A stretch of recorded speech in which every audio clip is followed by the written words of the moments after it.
নমস্কার, good afternoon. মনের কথায় তোমাদের স্বাগত।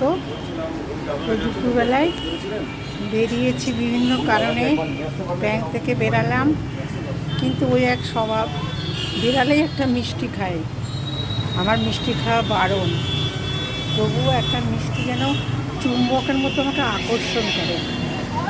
চলো তাহলে একটা মিষ্টি খাই। বাড়ির জন্য নেই, তোমাদের তো আর খাওয়াতে পারছি না, তোমাদের দেখাই। মিষ্টি খেতে আমার খুব ভালো লাগে, ভীষণ ভালো লাগে। মিষ্টি খাওয়া আমার বারণ, তবুও খাই। মিষ্টিতে আমি একেবারে পাগল। চলো ঢুকি, ব্যাস রাখি। হ্যাঁ, ঢুকে গেছি।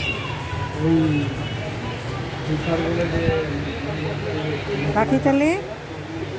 আমার একটা খুব সিলি ভিডিও, যদি ভালো লাগে লাইক করো। হ্যাঁ।